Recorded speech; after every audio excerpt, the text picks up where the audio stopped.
is home to 12 corgis, whose popularity is soaring among Thais over the past few years. People like their short and squat height and goofy personalities. With names like pork chop, pumpkin, salmon, bean, and baby corn, the pups work 6 days a week, 3 hours a day at the cafe, but only for an hour at a time. That gives them plenty of time to rest. They also enjoy an endless flow of treats throughout the day, some from their owner, but the majority from the cafe's customers. Talk about a dog's life. And that's this week's edition of the News Hounds Now Update. I'm sure that would help pass the department here, but they're awfully cute dogs. Thanks for watching, everybody. Have a great weekend. See you back here Monday. News 3 at 5 starts right now. Right now at 5, police are looking for the suspects who crashed into a newly rented in Reedsburg. Tell you how much it'll cost the homeowner. Law enforcement is reminding drivers how important it is to slow down and move over. From the Channel3000.com Alert Center, this is News 3 at 5. Thanks for staying with News 3 Now. Police are asking for help in identifying the suspect who crashed into a Reedsburg man's home. The homeowner said had the car gone just several feet further, it would have hit a main gas line. Jamie Perez joins us with more details on what happened. I'm actually here in front of the home that was damaged around 1 to 3 a.m. Now, before I show you what it looks like right now, this is a photo of what it looked like the night that it happened. This photo was taken by the neighbor across the street who said that she heard the crash and came out to see what was wrong. When she saw everything, she ended up calling the police and making sure the neighbor was okay. Now, this is what the home looks like now. You can see that the homeowner has patched up the side here to kind of cover up all the damage that happened to those windows. But there's also still a lot of work left to be done here in the yard. This is a lot of big pieces of glass that were left from the windows that were crashed into. Plus, you can see a lot left over from the foundation of the home that was ripped off during this as well. Now, the neighbor who spoke to police said that she saw 2 cars involved. She thinks that they were racing and crashed into this home before they sped off in the parking lots going either directions. Police are looking for 2 different types of cars. One is a sports car and the other is a gray Pontiac. You can see how much damage they did. Now, the most surprising part of this is not the fact that it was so early in the morning and how much damage they caused, but the fact that this homeowner spent $18,000 to remodel this part of his home 3 months ago. New windows installed the very end of December.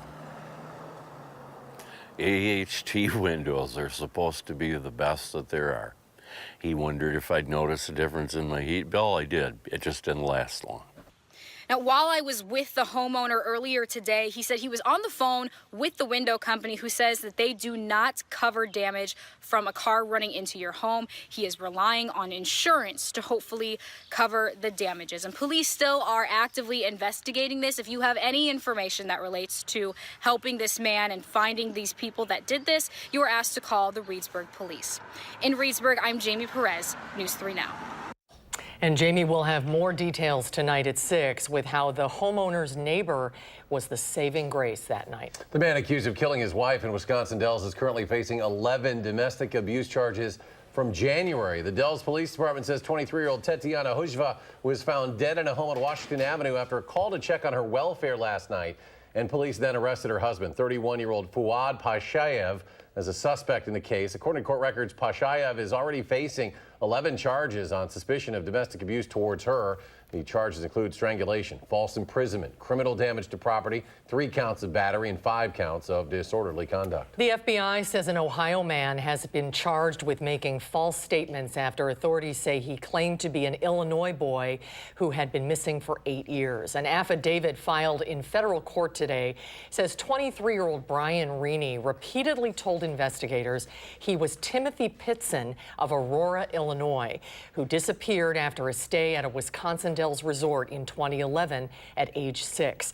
The affidavit says Reaney refused to be fingerprinted but submitted to a DNA test, after which his true identity was determined. Reaney had actually, on 2 prior occasions, claimed to be a victim of juvenile sex trafficking, and that on those occasions he had been discovered, his true identity had been discovered when he had been fingerprinted. Investigators say Rainey could face up to 8 years in federal prison if convicted. Let's get a look at your first alert weather. Meteorologist Dave Caulfield joining us as things warm up on the weather patio. Dave.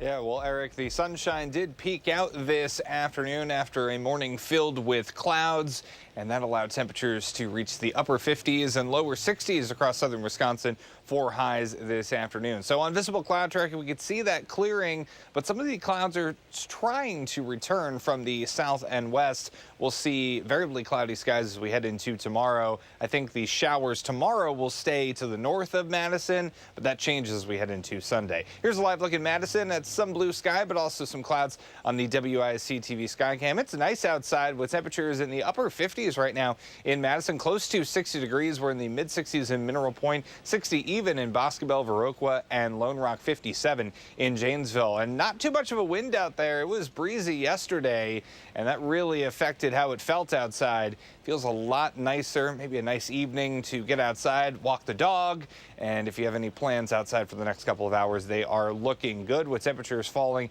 into the 40s by the time we get to later on tonight. Coming up in just a few minutes, we will talk about our shower chances this weekend, plus take a look at some interesting forecast happenings by the middle of next week in your First Alert forecast. All right, Dave, thank you. A scary road rage incident involving a bicyclist and a driver was caught on camera. This is surveillance video captured by a Madison Metro bus showing the incident on March 13th. A 19-year-old drives into the turning lane, narrowly missing bicyclist Ben Jones. The driver then hops out of the car while it's still in drive and runs back in to park it. Then you can see him turn back to Jones and, according to Madison police, shoves him just outside of the frame. We don't have the protection of airbags and a steel safety cage from a car to protect us. We're really just out there in the elements. So when somebody, be it swerves at you with their car or, heaven forbid, throws you on the ground, you really have nothing to protect yourself. Jones injured his shoulder when he fell off the bike. He says he wants to use this incident to remind everyone to be on the lookout for his fellow cyclists. The driver was issued a misdemeanor battery citation. More officers have been killed in the U.S. after being hit on the side of a highway already this year than all of last year, and that includes 2 Illinois state troopers within 3 days of each other about a week ago. That's why Madison police are trying to keep tragedies like this from striking close to home.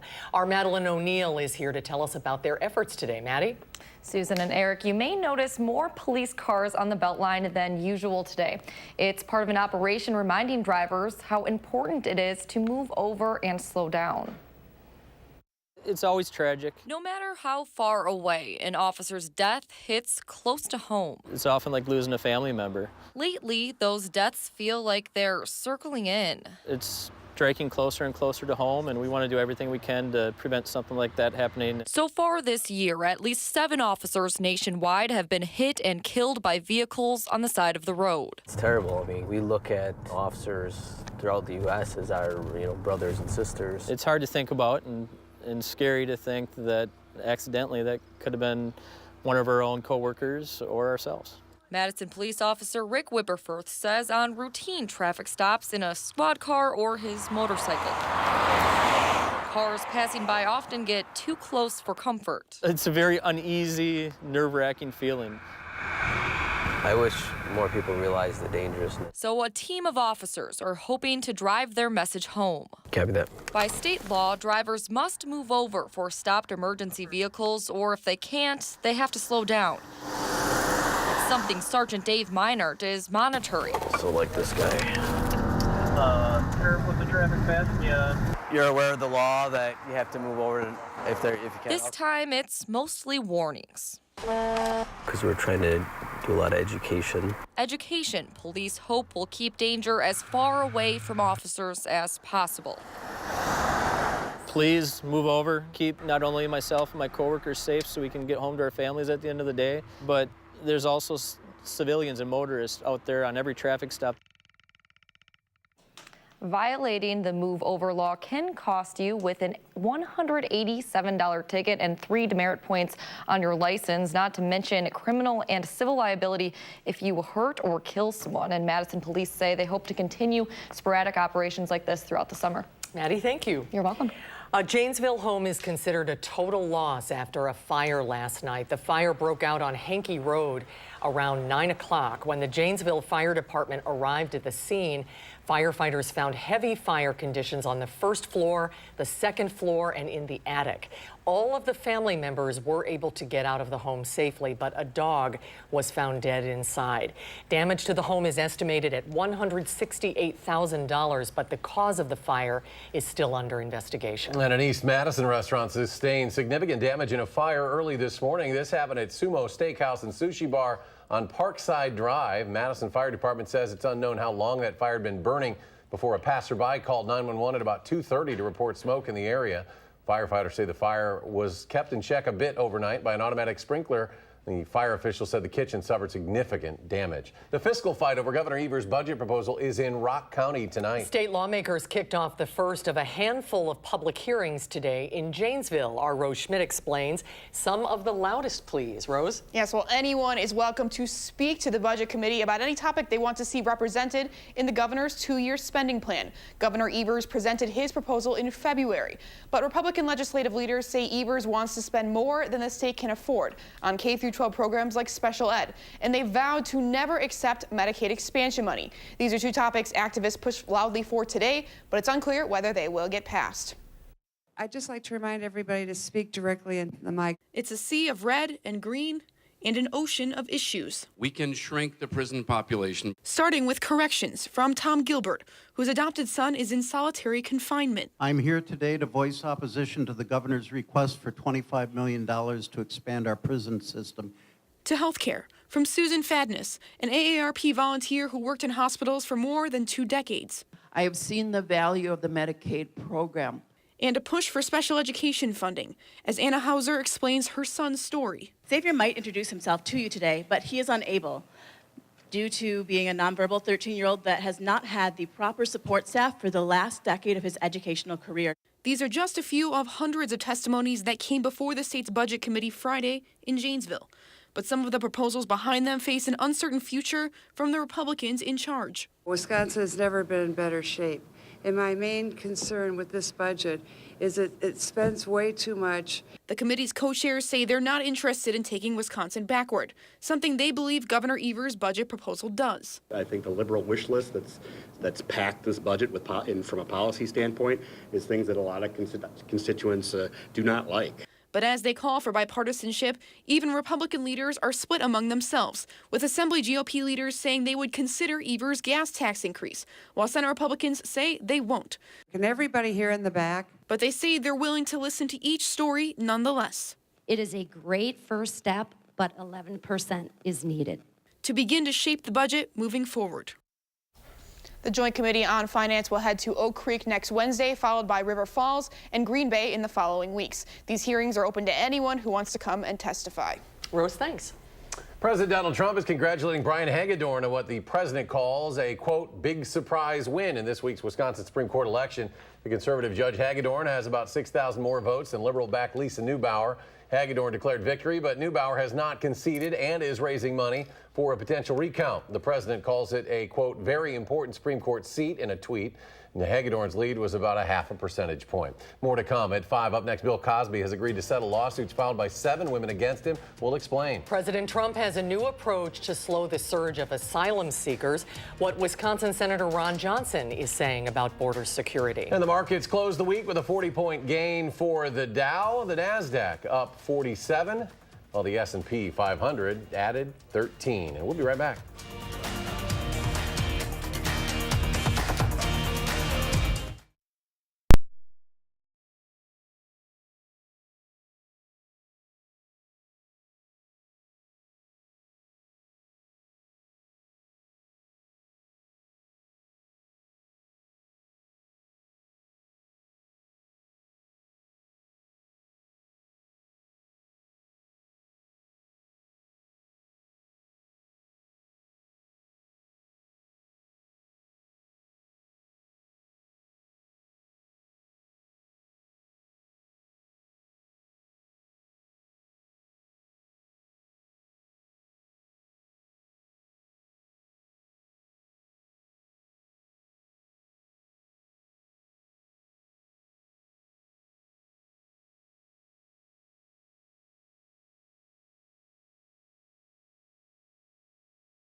Bill Cosby has agreed to settle lawsuits filed by 7 women who say that he defamed them when he accused them of lying about sexual misconduct allegations. Court documents filed today in Springfield, Massachusetts show the 2 sides have negotiated a settlement since Cosby went to prison last fall in a separate Pennsylvania sexual assault case. The 81-year-old comedian is serving a 3 to 10-year prison sentence there. The judge overseeing the defamation case in Massachusetts must still approve the settlement, and the terms are confidential. President Trump is in California to take part in a roundtable discussion along the border with law enforcement officers and immigration officials about border security. The president is also touring the border in Calexico. The White House says the 2-mile section of fencing is the first part of the president's proposed border wall, but some question whether it's new construction or the replacement of an existing barrier that dates back to 2009. President Trump says more is on the way. You expect to have close to 400 miles done within about 2 years from now. That's a lot. The president is threatening Mexico with 25% tariffs on cars coming into the U.S. and other unspecified economic penalties to counter drug smuggling. Yeah, meanwhile, U.S. Senator Ron Johnson of Wisconsin weighing in on the debate over border security, appearing on Fox News this morning.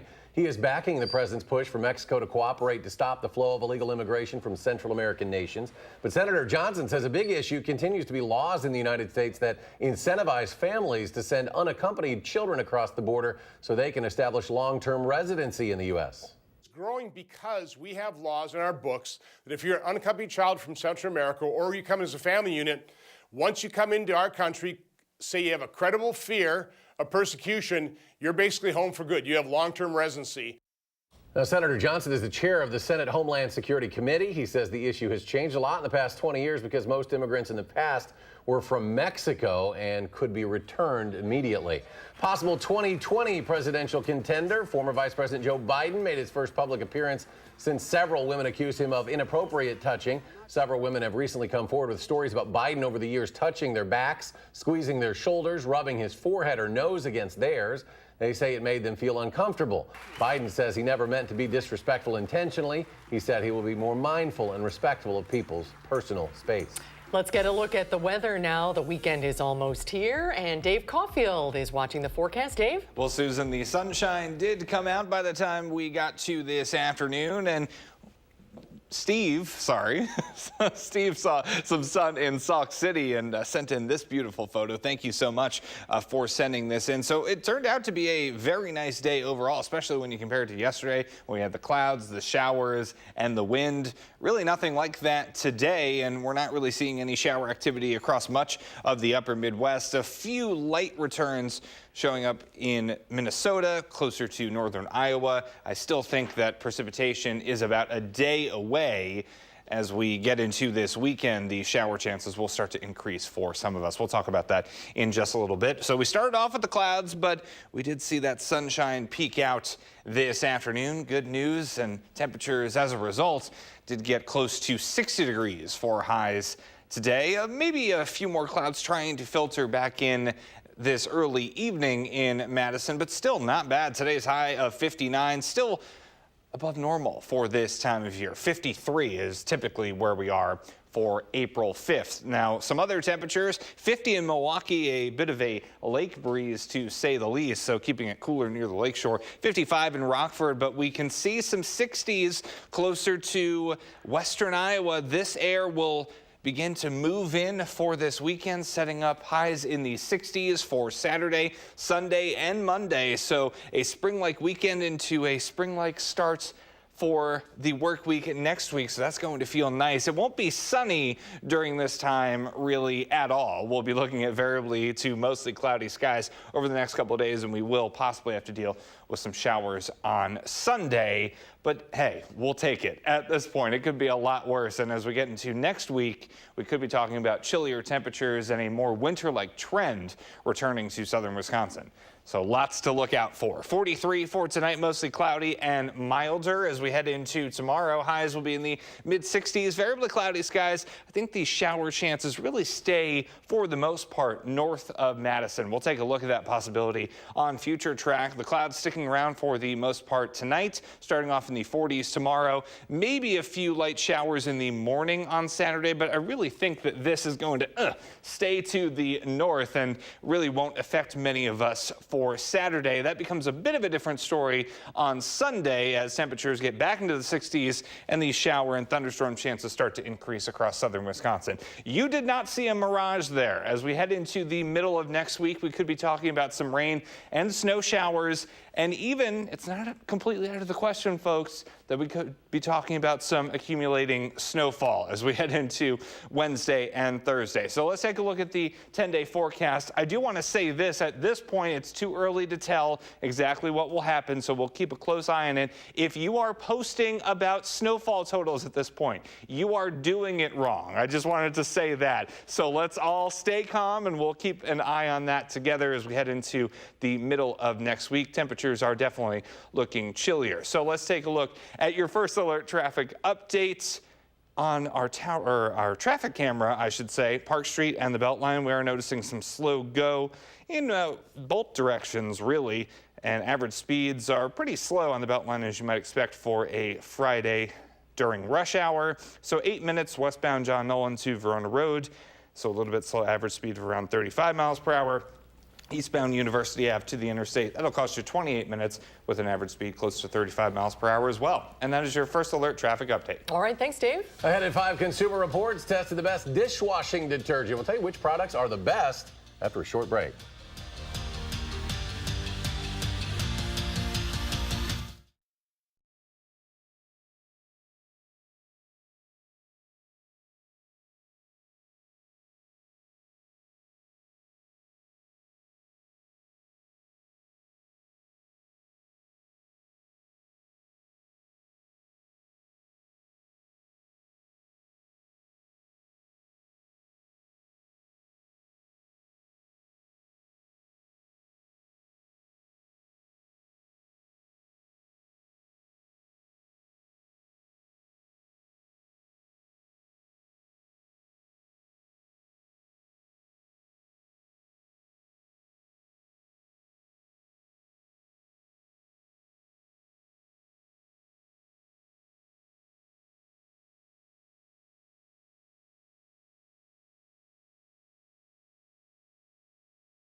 Consumer Reports has released the picks for best dishwasher detergents, testing 20 products and found Cascade Platinum Action Packs are among the top performers at 34 cents a load. If you're looking for more bang for your buck, the Kirkland Signature Premium Dishwasher Packs at Costco also earn an excellent rating, just 11 cents per load. Those single packs are a bit more expensive than bottled gel, but they say they perform better.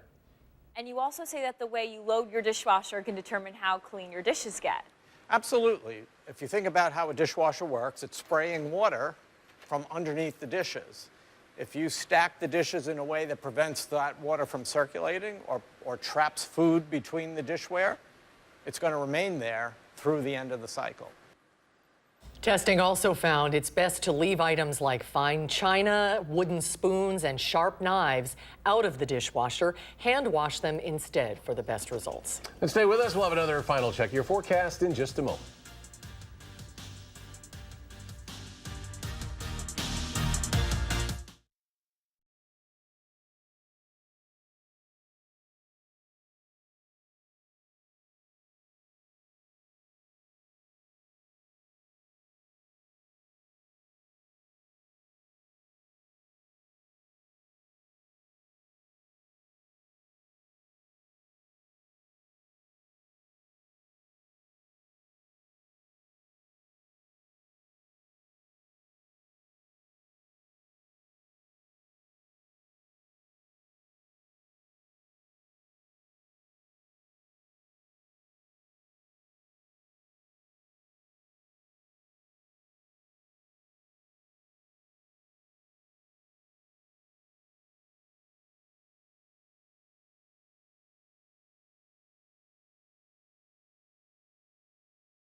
Here's a look at some of the stories we're working on. President Trump visits California to push for border security, key theme of his re-election bid. We'll make sense of this year's confusing tax season. And these teens turn their skate tricks into a lasting friendship. See it here when we go on the road, tonight on the CBS Evening News. Some warm temperatures in store this weekend. Yeah, very spring-like, complete with temperatures in the 60s and also the chance of some showers and thunderstorms, especially as we get closer to Sunday. But all in due time. We're talking about temperatures close to 60 right now in Madison and still in the 60s for Boscoville and Lone Rock. Tonight, will fall into the middle 40s, mostly cloudy and milder. As we take a look at the 7 to 10 day forecast, we do have the chance of showers and storms in the morning tomorrow, but I really think that's going to be mostly to the north of Madison. That changes on Sunday. Everyone needs to have that umbrella handy because shower and thunderstorm chances move a little bit farther south. Monday and Tuesday looking dry. The middle of next week is looking, don't smirk when you say this. Interesting at this point. Oh, we hate it when you say interesting. Yeah, because that's always dangerous. It's a dangerous word for sure. Not again, Dave. Yeah. We'll see. A chance of some rain and snow showers right now. Things could change. All right. We'll have more updates in 30 minutes on News 3 Now at 6. Stay tuned for the CBS Evening News.